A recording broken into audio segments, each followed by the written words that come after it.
অভয়ার বিচারের দাবিতে ব্যারাকপুরে অভয়ার মঞ্চের তরফে মিছিল।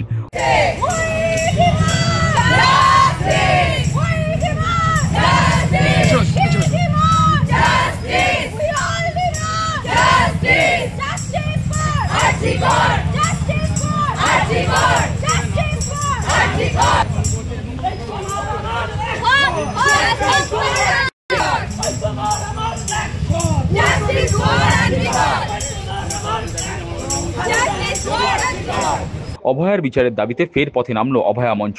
শনিবার বিকেলে অভয়া মঞ্চের তরফে ব্যারাকপুরে মিছিল করা হয়। উক্ত মিছিল ব্যারাকপুর স্টেশন থেকে মিছিল শুরু হয়ে এসএন ব্যানার্জি রোড হয়ে বিটি রোড ঘুরে ফের ব্যারাকপুর স্টেশনের কাছে মিছিল শেষ হয়। উক্ত মিছিলে প্রখ্যাত নাট্যকার চন্দন সেন, বিশিষ্ট চিকিৎসক তমনোজ চৌধুরী সহ বিশিষ্টজনেরা সামিল হয়েছিলেন। এদিন ব্যারাকপুর স্টেশনের সামনে অভয়া মঞ্চ থেকে কথায়, গানে, কবিতায়, নাট্যের মাধ্যমে ন্যায় বিচারের দাবিতে সোচ্চার হলেন। প্রতিবাদ কর্মসূচিতে যোগ দিয়ে চিকিৎসক তমনোজ চৌধুরী বলেন, আন্দোলন এখনও শেষ হয়নি। ঘরের মেয়ে নৃশংস হত্যার প্রতিবাদে মানুষ এখনও রাস্তায় আছেন। বিচার না পাওয়া পর্যন্ত আন্দোলন জারি থাকবে।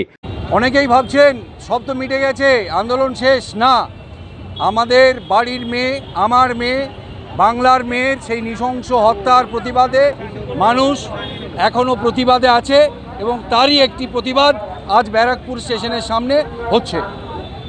তার অভিযোগ, অভয়ার মৃতদেহ পানিহাটি শ্মশানে পুড়িয়ে ফেলার জন্য যিনি বেশি তৎপরতা দেখিয়েছিলেন তাকেই পুরপ্রধানের পুরস্কার দেওয়া হয়েছে। আমরা দেখলাম তাড়াতাড়ি করে আমাদের অভয়ার মৃতদেহকে যারা পানিহাটির শ্মশানে পুড়িয়ে ফেলেছিল, দ্রুততার সাথে মা বাবার কথাকে উপেক্ষা করে, তার আত্মীয় স্বজনদের কোনো কথাকে গুরুত্ব না দিয়ে তাদেরকে বলা হয়েছিল ওয়েল ডান। সেই ছেলেটিকে অর্থাৎ সেই ভদ্রলোককে প্রাইজ দেওয়া হচ্ছে পৌরপ্রধান করে, যাতে এটা প্রমাণ হয় যে আমাদের যারা এখন শাসক, যারা সরকার চালাচ্ছে, তারা আরজি করের এই হত্যার ঘটনায় তাদের ভূমিকা কি। তারা চায় যারা তথ্য প্রমাণ লোপাটের সাথে যুক্ত তারা আড়ালে থাকুক। অপরদিকে নাট্যকার চন্দন সেন বলেন, অভয়ার চ্যাপ্টার শেষ হয়নি। অভয়ার বিচার এখনো মেলেনি। তদন্তে তাদের আস্থা নেই। সিবিআই তদন্তে তারা এখনো হতাশ। আমরা বলছি যে অভয়ার চ্যাপ্টার শেষ হয়নি। অভয়ার চ্যাপ্টার শেষ হয়েছে বলে যারা মনে মনে উল্লাস করছেন তারা বুঝে যান যে অভয়ার চ্যাপ্টার শেষ হয়নি। অভয়ার বিচারের নামে যেটা হচ্ছে তাকে আমরা মনে করি এটা বিচারের আসল সত্য নয়। আমরা আসল সত্যকে বের করতে চাই। তার ফলে আমরা রাজ্য বা কেন্দ্র যা তদন্ত হচ্ছে তার উপর আমরা ঘোরতর, এখনো পর্যন্ত আমাদের ঘোরতর অনাস্থা। আমরা আশা করব তারা শীঘ্রই আস্থা অর্জনের মতো কাজ তারা করবেন। কলকাতা হাইকোর্টে নতুন করে শুনানি শুরু হয়েছে, ইতিমধ্যে সিবিআই কি তৎপর হবে?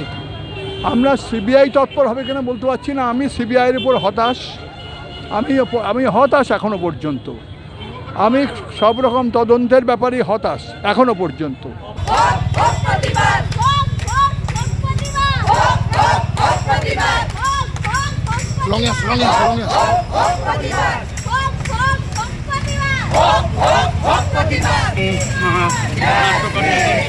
এবং ব্যারাকপুরবাসী সেটি আমরা বাংলা নিউজে